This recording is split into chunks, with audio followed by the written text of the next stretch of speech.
오늘 7월 마지막 주일 예배에 나와서 예배드린 여러분을 주님의 이름으로 환영합니다. 하나님의 은총과 은혜가 여러분에게 함께 하셔서 새로운 한 달을 믿음으로 출발하셔서 나머지 올 한 해에도 승리하는 여러분들의 삶이 될 수 있기를 주님의 이름으로 축원합니다. 그동안 하나님의 은혜로 지금까지 살아오셨고 또 이웃과 가정을 잘 섬기며 헌신하면서 살아오셨습니다. 우리가 오래 만나온 친구임에도 또는 평생 부부로 살아온 사이라도 어느 날 갑자기 새롭게 보일 때가 있습니다. 예전에는 그렇게 안 봤는데 어느 날 갑자기 멋있어 보이기도 하고 어느 날 갑자기 아름답고 예쁘게 보이는 거예요. 왜 그럴까? 그런 마음이 새롭게 보였기 때문입니다. 여러분들도 상대방을 그렇게 늘 바라보시기를 바랍니다. 그래서 오늘 인사는 옆 사람과 인사 나누실 때 부부라도 다시 알아보았습니다. 이렇게 새롭게 발견한 것처럼 인사를 나눠보시길 바랍니다. 시작. 다시 알아봤습니다.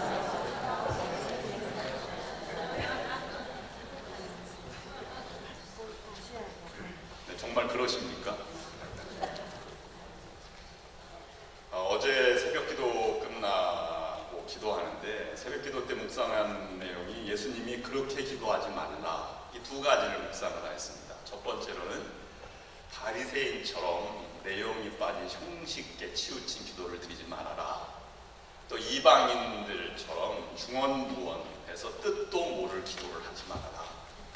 하나님과의 교제를 잘 긴밀하게 간직한 기도여야 한다는 것을 묵상하였습니다. 너무 기도 시간이 틀에 박힌 듯이 기도를 하고 있지 않은가 반성이 되었습니다. 또 예배 드리는 주일날도 너무 습관적으로 예배를 드리는 것이 아닐까 하는 생각을 해보게 되었습니다. 그리고 예수님이 이렇게 기도하라 말의 첫 마디가 저도 모르게 입에서 이렇게 나왔어요. 너는 이렇게 기도하라. 하늘에 계신 우리 아버지. 가슴이 갑자기 먹먹해지더라고요. 울컥하는 마음이 들었습니다. 그렇게 다정한 아버지를 부를 수 있다. 내가 왜 잊고 살았지 하는 생각이 들었던 것이죠. 그렇지, 하나님이 아버지이시다. 이것이 갑자기 들었습니다. 그렇습니다. 오늘 본문 말씀은 사도 바울이 로마인에게 보내는 편지, 고난 가운데 있는 로마인에게 보내는 편지 가운데 가장 핵심적인 우리가 잘 아는 말씀입니다. 받은 바 은혜가 너무 크다는 것입니다. 이 은총의 5가지를 말씀하고 있습니다. 그럼 30절 말씀을 다 함께 다시 한번 읽어보겠습니다. 시작. 미리 정하신 그들을 또한 부르시고 부르신 그들을 또한 의롭다 하시고 의롭다 하신 그들을 또한 영화롭게 하셨느니라. 아멘. 하나님이 먼저 찾아오셔서 고난 가운데 있는 그들을 불러주시고 영화롭게 하셨다는 것입니다. 그래서 29절 말씀에는 미리 아신 것을 전제로 하고 30절에서는 정하셨고 부르셨고 의롭다 하셨고 영화롭게 하셨다. 이 5가지의 은총을, 특별한 은총을 말씀하고 있습니다. 하나님의 은총이 너무 큽니다. 왜 그 크신 은혜를 우리에게 허락해 주신 것입니까? 오늘 본문 말씀을 통해서 보면 3가지 주신 것이 있습니다. 첫 번째로는 26절 말씀입니다. 다 함께 읽어보겠습니다. 시작. 이와 같이 성령도 우리의 연약함을 도우시나니 우리는 마땅히 기도할 바를 알지 못하나 오직 성령이 말할 수 없는 탄식으로 우리를 위하여 친히 간구하시느니라. 아멘. 우리의 약함을 아시기에 도와주시려고 은총을 주신 것입니다. 두 번째 특별한 5가지 은총을 중복해서 주신 것은 28절 말씀입니다. 다 함께 읽어보겠습니다. 우리가 알거니와 하나님을 사랑하는 자, 곧 그의 뜻대로 부르심을 입은 자들에게는 모든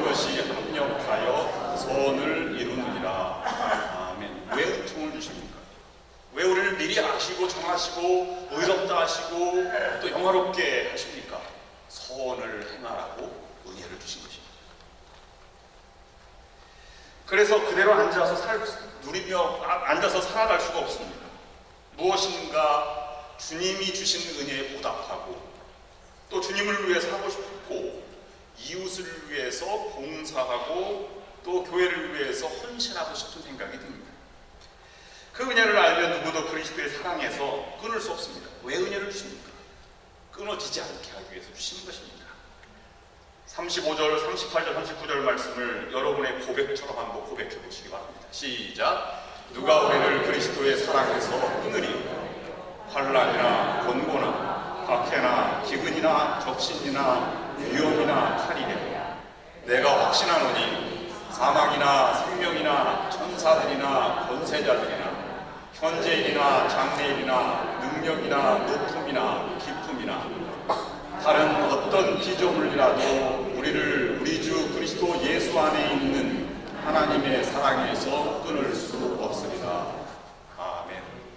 이 고백이 사도 바울의 고백일 뿐만 아니라 오늘 여러분 살아가고 계신 여러분들의 믿음의 고백이 될 수 있기를 주님의 이름으로 축원합니다.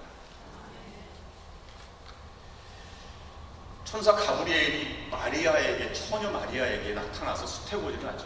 내가 하나님의 아들을 낳을 것이다.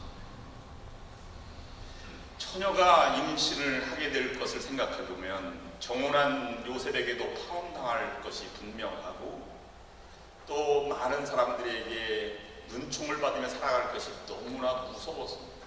그때 누가복음 1장 28절 말씀에서 이렇게 마리아에게 말합니다.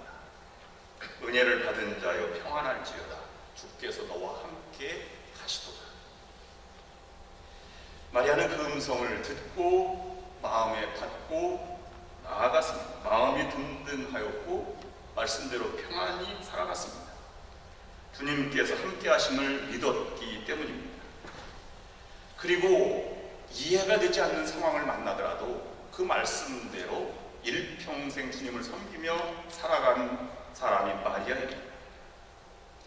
12살 때 예루살렘을 방문했다가 돌아가는 길에 부모를 따라오지 않은 예수에게 찾아가서도 다정하게 일렀고 말씀하였고, 가나의 혼인잔치 요한복음 2장에서도 혼인잔치에 친척집에 혼인잔치 도와주기는커녕 친구들과 전도를 떠났든 제자들과 전도 떠났든 예수께서 3일째 찾아온 날 그는 나무라지 않고 포도주가 떨어졌습니다. 이렇게 예수님께 말했던 것도 마리아입니다. 이것이 품격 있는 신앙인의 모습입니다. 우리는 한번 마음을 먹었으면 끝까지 믿고 섬긴다 하는 것을 가치 있고 귀중하게 생각을 합니다.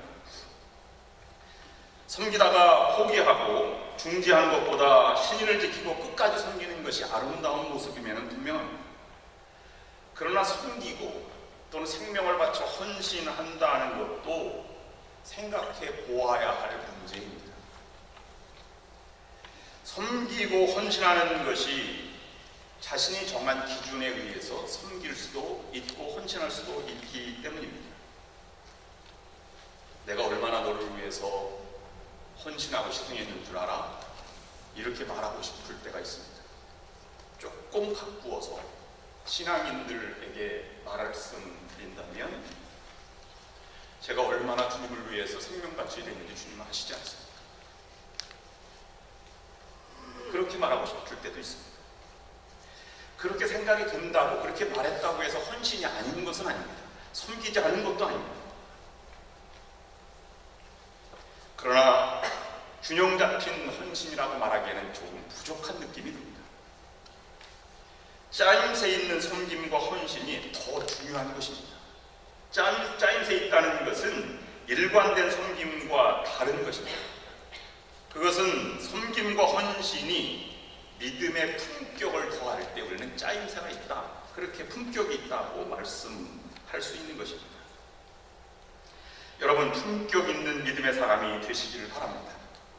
일관된 섬김이 지속성을 강조하는 것이라면 짜임새 있다고 하는 섬김은 일관된 섬김의 균형 잡힌 믿음과 행위가 뒷받침된 섬김입니다. 우리는 역사가 새롭게 바뀔 때마다, 새 역사가 창조될 때마다, 은혜의 세계를 펼칠 때마다 비판적인 사람에 의해서 새 역사가 창조되지 않아 왔음을 합니다. 역사는 언제나 긍정적인 생각과 긍정적인 행동을 하는 사람에 의해서 이루어져 왔습니다. 어머니가 자녀들을 돌보는 일과 이웃집 아주머니가 잘되라고 하는 말의 차이는 같은 사랑의 말일지라도 엄청난 차이가 있습니다. 어머니는 잘되라고 밥하고 빨래하고 가르치고 헌신하고 기도하지만 이웃집 아주머니는 그런 것 다 빼고 잘되라고 말만 하는 것입니다.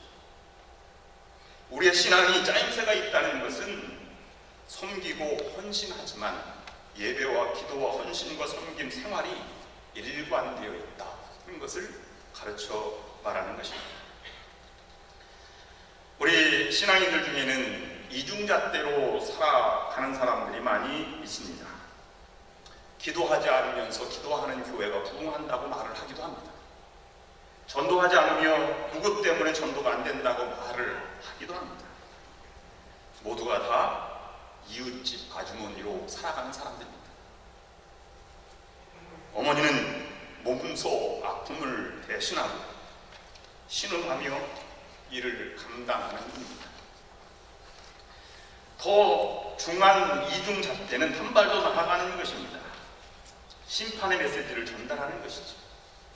전도하지 않는 교회가 부흥되는 줄 알아.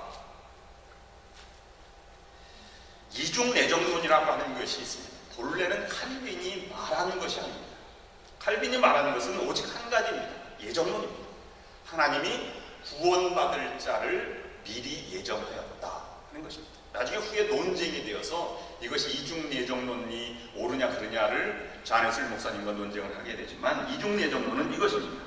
하나님이 구원받을 자와 구원받지 않을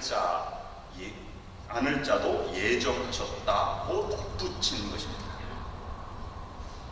칭의의 문제도 같고 우리의 믿음의 문제도 같습니다. 하나님의 칭의는 그 이후를 말하지 않는 것입니다. 그냥 옳다는 것이지 그렇게 하지 않으면 자녀가 아니다 라고 말하는 것이 아닙니다. 그런 하나님의 세계를 이해하기 위해서 하나님의 은총의 5가지를 깊이 묵상해야 합니다. 오늘 본문 앞절 8절, 18절부터 25절까지는 모든 피조물도 주님이 다시 오시기를 고대한다, 이렇게 주님의 재림을 고대한다, 이런 표현으로 표현하고도 있습니다. 현재의 고난은 장차 우리에게 나타날 영광과 비교할 수 없도다, 이렇게 선언적으로 말하면서 고난 가운데 은총을 생각하라고 말씀하고 있는 것입니다. 하나님이 부르셔서 의롭다고 칭해주셨다고 고난이 잊혀지는 것도 아닙니다. 짜임새 있는 섬김과 구원의 완성을 향해서 오늘 본문이 전해주는 3가지 우리에게 주는 인생의 교훈을 묵상하고자 합니다. 첫 번째, 여러분의 신음을 기도로 바꾸십시오. 26절 말씀을 다시 한번 읽어보겠습니다. 시작. 이와 같이 성령도 우리의 연약함을 도우시나니 우리는 마땅히 기도할 바를 알지 못하나 오직 성령이 말할 수 없는 탄식으로 우리를 위하여 친히 간구하시느니라. 아멘. 아무리 믿음의 사람이라고 할지라도 현실을 살아가기에 고난이라고 하는 것을 피해나갈 수 없습니다. 아니, 오히려 고상하게 살고 거룩하게 살려고 하는 사람들에게 고난이 더 찾아오는 법입니다. 높은 산일수록 경사가 급한 것입니다.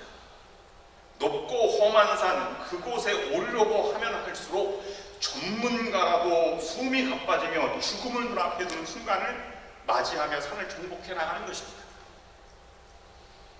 그런 것처럼 처절한 삶이 우리의 삶의 모습입니다. 그런데 우리는 내가 참고 인내해야 한다고 생각합니다. 그러나 그렇지 않습니다. 하나님이 완성을 향해서 나아가는 그런 길을 바라보아야 하는 것입니다. 하나님의 함께 하심을 믿고 기도하며 품격을 지키며 헌신하고 섬기는 것입니다. 초대교회 성도들은 자신의 삶이 거칠고 험해도 하나님 나라 확장을 위해 목숨을 버리면서까지 인내하며 살아갔습니다. 그리하여 로마를 굴복하고 세계를 복음으로 정복해 나간 것입니다.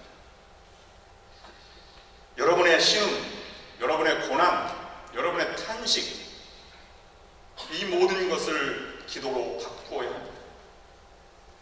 삶은 인내라고 하는 접착제가 필요합니다. 그래야 인생이 부스러지지 않습니다. 사람 편에 이 접착제가 없다면 하나님은 아무것도 하실 수 없습니다. 그래서 시브리 시인은 말하기를 상전의 손을 살피는 종의 눈처럼 인생들이 하나님의 구원을 바라고 있다고 고백하고 있습니다. 인내 없이 세상을 살려는 태도, 그 태도는 너무 비현실적인 억지 삶입니다. 그런 억지가 있다면 자신을 병들게 하고 또 그 칭얼거림 때문에 주변도 피곤하고 병들게 만듭니다. 인내는 결코 쉬운 일이 아니기 때문에 그 인내 때문에 신음을 동반하고 고통과 탄식을 동반하게 되어 있습니다. 히브리서 기자는 인간의 연약함에 대해서 연약함에 휩싸여 있다고 5장 2절에서 말하고 있고, 연약한 나머지 기도할 줄도 모른다고 하면서 어떻게 기도할 것도 알지 못합니다 라고 말하고 있습니다. 알고 보면 하나님께 기도하는 것이 쉬운 일이 아님을 볼 수 있습니다. 그래서 어떤 사람은 기도하기를 행동하는 것이 아니라 존재하기, 이렇게 표현하였습니다. 기도하면 할수록 행동으로 아닌 존재 신현으로 가게 된다는 말씀입니다. 여러분, 모세가 얼마나 하나님과 친밀했습니까? 그런데 이스라엘 백성들을 광야에서 다 보낸 다음에 40년 마지막 순간에 모세가 하나님께 기도한 내용이 나옵니다. 여러분, 그 내용을 한번 보시겠습니다. 제가 읽겠습니다. 여호와께서 너희 때문에 내게 진노하사 내 말을 듣지 아니하고 내게 이르기를 그만해도 족하니 이 일로 다시 내게 말하지 말라. 너는 비스가산 꼭대기에 올라가서 눈을 들어 동서남북을 바라고 내 눈으로 그 땅을 바라보며 너는 이 요단을 건너지 못할 것임이니라. 모세가 기도했는데 하나님의 응답이 더 이상 내게 말하지 말라, 이렇게 말했다는 것입니다. 사도 바울도 건강 문제로 하나님께 기도를 드렸더니 내 은혜가 내게 족하다, 이런 음성을 들었습니다. 예수님은 제자들에게 너희가 구하는 것을 너희 스스로 알지 못하는도다, 이렇게 책망하기도 하였습니다. 너무 기도가 어렵기 때문에 피타고라스는 제자들에게 기도하지 말아라, 이렇게 얘기하였고요. 소크라테스는 기도하려고 하는 제자들에게 기도가 어려우니 무엇이 유익한지 신이 결정하도록 내버려 두라, 이렇게 말했습니다. 어떤 사람은 기도하기를 하나님 모든 것을 다 하시니 나보다 나를 더 잘하신 하나님께서 모든 것을 인도해 주시옵소서, 이렇게 막연하게 기도하는 경우도 있습니다. 이 어려운 기도를 성령이 도와주신다는 것입니다. 연약함에 휩싸여 인내함에 신음하고 있는 인생들을 도와 그 신음을 기도로 바꾸어 주실 분은 성령의 인도하심이라고 하는 것입니다. 그 신음을 기도로 바꾸었다 하는 것을 보면 믿음의 차원이 다른 상투적으로 세상을 바라보는 삶의 모습을 벗어나 상투적인 존재 방식에서 자신을 뽑아내는 그러한 삶의 모습을 볼 수 있습니다. 신음이 아니라 기도의 원리로 믿음의 삶을 살아가기 시작한 그리스도인은 하나님을 사랑하기 시작합니다. 눈을 뜨고 또 깨달아 보니 하나님의 은총으로 세상이 짜여 있음을 그때서야 보게 되는 것입니다. 그러므로 그리스도인은 하나님을 사랑하는 사람들입니다. 하나님에게 사랑을 강요하는 것이 아닙니다. 하나님을 사랑하는 것이 진정한 그리스도인입니다.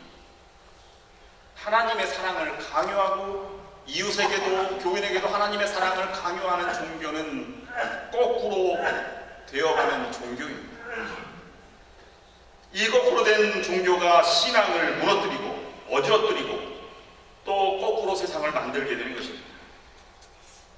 예수께서는 신앙의 핵심을 묻는 질문에게 어떤 것이 큰 계명입니까? 라는 질문에 하나님 사랑과 사람 사랑을 제일 서두로 가르쳐 주셨습니다. 언제 어디서나 성경 안에는 이 하나님의 사랑이 감지됩니다. 사도 바울도 디모데후서 1장 9절 말씀에 가장 먼저 쓴 서신에 보면 이렇게 고백합니다.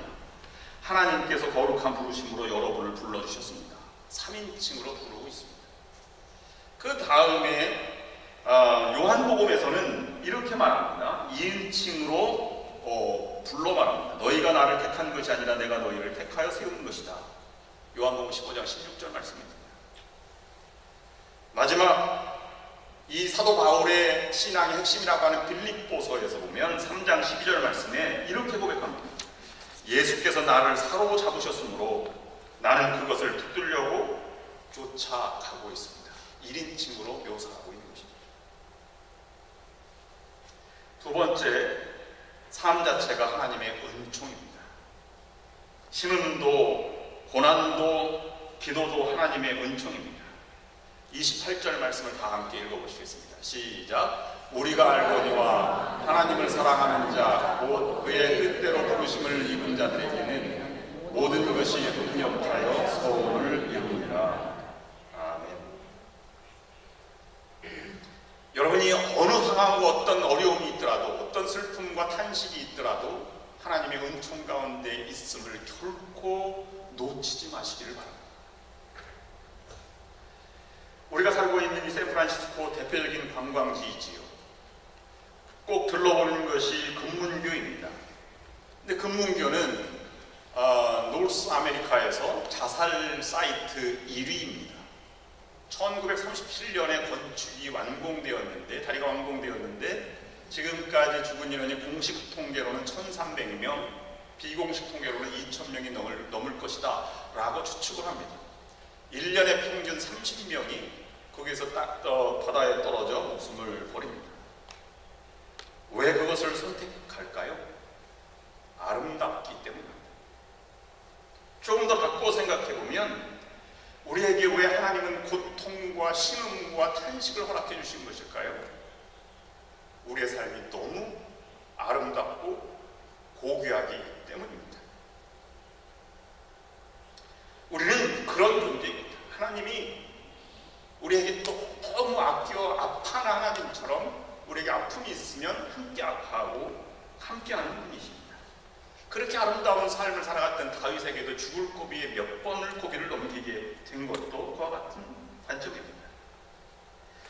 잠깐 눈을 감고 여러분 생각을 해보시길 바랍니다. 기도하면 기도할수록 내 모습이 얼마나 귀한 존재인지를 깨닫게 됩니다.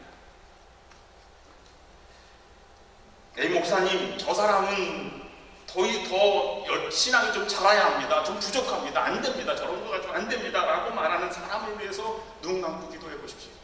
그도 얼마나 아름다운 삶을 살아가고 있는지, 얼마나 귀한 영혼의 존재인지를 깨닫게 된 것입니다. 여러분 그거 다 젖혀두고라도 얼마나 존재 자체가 아름다운가는 손자, 손녀들을 바라볼 때 더 이상 더 바랄 것도 없이 얼마나 아름답고 존재 자체가 신비하고 존귀합니다. 우리는 하나님의 은총 가운데 살아가고 있는 것입니다. 은총 가운데 살아가고 있다는 것의 전제는 모든 것을 이루어 주시는, 알고 보면 하나도 버릴 것이 없는 하나님의 은총임을 깨달아 나아가는 관계로 가는 것입니다. 우리에게 각종 시련과 실패와 질병과 사고 모든 것도 지금 순간으로 보면 그 자체는 좋은 것이 아니지만 주님께서 주신 결말의 관점에서 보면 은총이 아닌 것이 없다고 보아야 옳을 것입니다. 이런 삶의 깊은 믿음을 경험한 히브리 시인은 내가 고난당하기 전까지는 잘못된 길을 걸었으나 이제는 주의 말씀을 지킵니다. 고난당한 것이 내게는 오히려 유익이 되었습니다. 그 고난 때문에 나는 주의 율례를 배웠습니다. 라고 증언했습니다.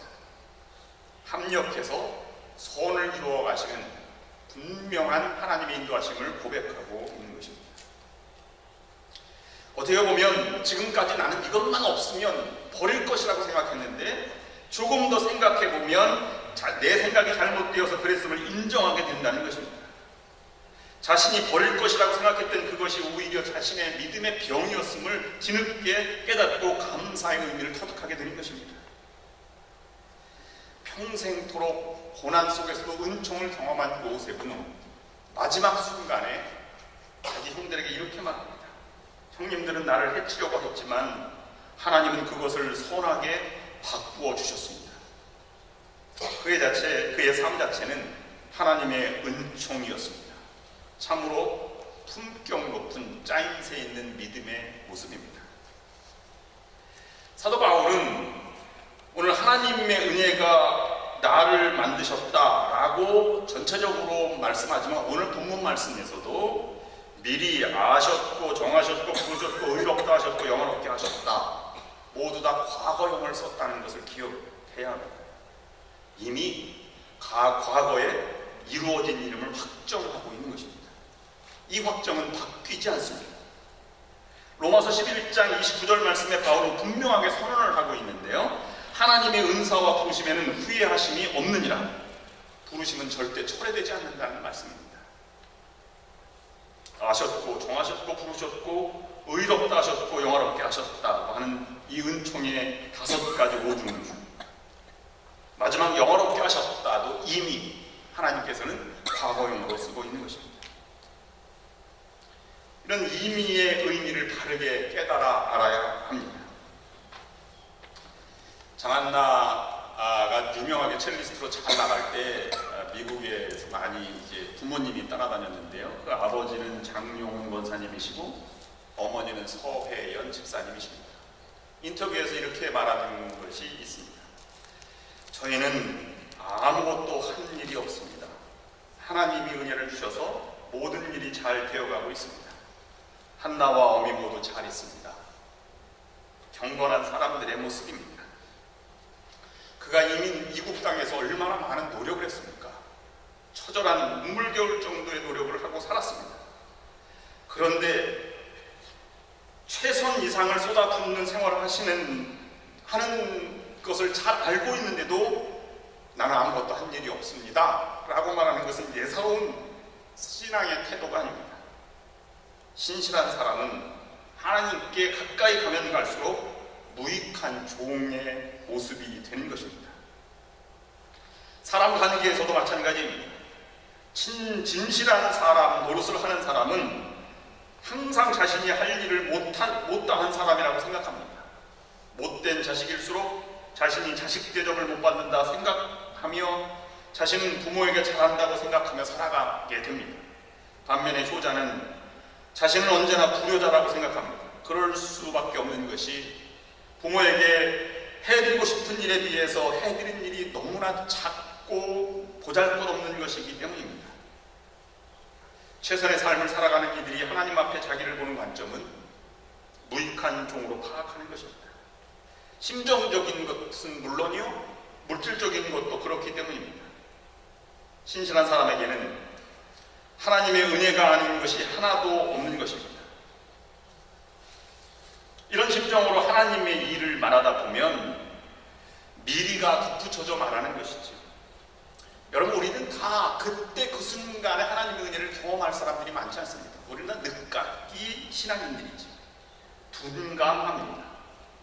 그냥 하나님, 사도 바울이 미리 하나님이 아시고 정하시고 의롭다 하시고 영화롭게 하셨다라고 하는 것이 그냥 전지전능한 하나님에 대한 표현이다라고 말하는 것으로 들릴 뿐입니다. 둔감한 사람에게는 하나님의 은혜가 제때 감지되지 않습니다. 미래에도 있을 것으로 예견되지 않습니다. 깨닫는 것은 뒤늦게 가서야 그것이 하나님의 은혜였구나 라고 깨닫게 됩니다. 그러므로 우리는 모두가 늦깎이 신앙인들이라고 볼 수 있는 것입니다. 사실 은총을 깨닫는 일에 관한 사람들은 누구나 마찬가지로 은혜는 이미 과거의 일인데 깨닫는 것은 현재입니다. 그러니 미리라는 사도 바울의 언어를 우리가 이해할 수밖에 없는 것입니다.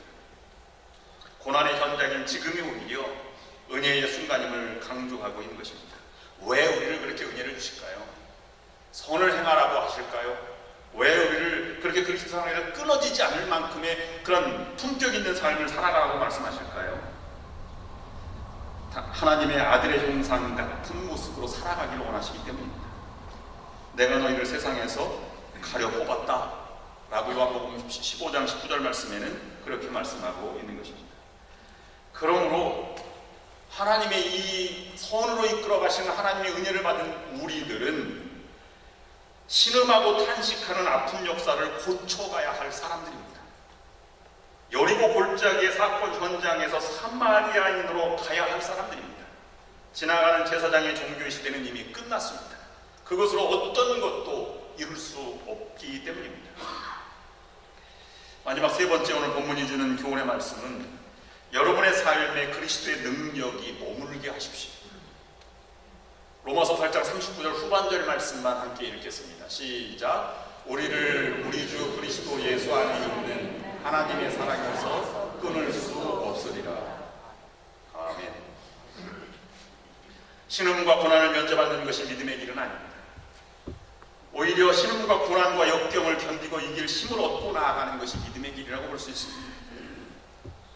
그리스도께서도 고난의 길이었지만 믿음, 십자가 위에서 하나님을 버리는 순간까지도, 하나님께 버림을 당한 순간까지도 하나님을 믿고 맡겼습니다. 사도 바울도 하나님의 사랑에서 우리를 끊을 수 없다고 분명하게 선언하고 있습니다. 이것이 본질입니다. 천재는 객관적인 것과 본질적인 것, 보편적인 것을 간파하는 능력을 가진 사람이라고 말합니다. 그리스도인은 비본질적인 것을 가르치거나 배우며 그런 것에 집착하는 사람이 아닙니다. 본질로 나아가는 것입니다. 보편적인 시각과 그런 것이 없다면, 우리는 본질적으로 나가지 않는다면 미신과 극단적인 신앙으로 나아가는 길로 가는 낮은 수준의 삶을 살아가는 편향적인 신앙을 갖게 될 것입니다. 하나님이 우리를 인도해 주신다, 아끼지 아니하시고 우리 모두를 위해서 내어주셨다는 것이 우리 믿음의 바탕이 되어야 하고, 이 전제가 너무 확고하기 때문에 변동되거나 취소될 수 없는 하나님의 조치입니다. 의롭다 하심이 포함되어 있고, 이것은 최종적인 판결이요 하나님의 선언입니다. 제3자가 고소하거나 정지할 수 없습니다. 나 스스로도 내가 자신을 정죄하거나 고소하는 일도 전적으로 부당한 신앙의 모습입니다. 그래서 누가 감히 고소하겠습니까? 의롭게 하여 주신 분이 하나님이신데 누가 그들을 정죄하겠습니까?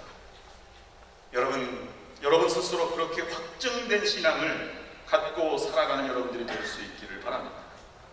고난은 우리의 삶의 전체에 있습니다. 시간적으로는 오늘 하루 종일 고난의 연속일 수도 있고, 1년 내내 고난일 수도 있고, 일평생 내내 고난일 수도 있습니다. 공간적으로 말하면 어느 곳이나 내가 가는 장소를 가리지 않고 고난의 현실, 어려움의 현실을 찾아오고 있습니다. 전방위적으로 운동 경기로 말하면 all court play 게임이 될 수 있는 것입니다. 그러나 우리는 하나님의 특별한 존재라고 하는 것을 한시도 잊지 마시기 바랍니다. 그리스도의 삶의 틀은 그리스도의 사랑에서 끊어지지 않게 하는 특수 공법으로 만들어져 있다는 사실을 주목해야 합니다. 세상이 무너지는 집이 아닌, 세상이 없어도 무너지지 않는 반석 위에 세운 그 집이 바로 그리스도인의 삶의 틀인 것입니다. 그래서 그분을 힘입어 믿음 생활을 해 나아가는 것입니다. 그래서 사도 바울은 고백하기를, 나에게 능력 주시는 분 안에서 내가 모든 것을 할 수 있습니다 라고 말했던 것입니다. 더 나아가서는 그리스도의 능력이 내게 머무르게 하려고 나는 내 약점을 자랑하려고 합니다. 그것은 내가 약할 때 오히려 내가 강해졌기 때문입니다. 예수의 생명을 몸에 나타나게 하는 믿음의 사람은 희망이 사라진 때에도 바라고 믿는 사람입니다. 세상을 이기고도 남는 승리자로 살아가게 될 것입니다. 여러분들이 그런 삶을 살아가는 모두가 될 수 있기를 주님의 이름으로 축원합니다. 기도하시겠습니다. 하나님, 쌓임새 있는 품격의 성도가 되게 하시옵소서. 하나님 나라를 위해 선을 이루게 하시고 그리스도를 본받아 사랑의 성도가 되게 하옵소서. 주신 은총을 생각하며 주님의 능력이 내 안에, 우리 교회 안에 나타나게 하시옵소서. 주님이 부르신 부르심과 의로움 그리고 영화로움이 나의 삶에 그리고 우리 교회 공동체에 충만하게 하여 주옵소서. 예수 그리스도의 이름으로 간절히 기도드립니다. 아멘.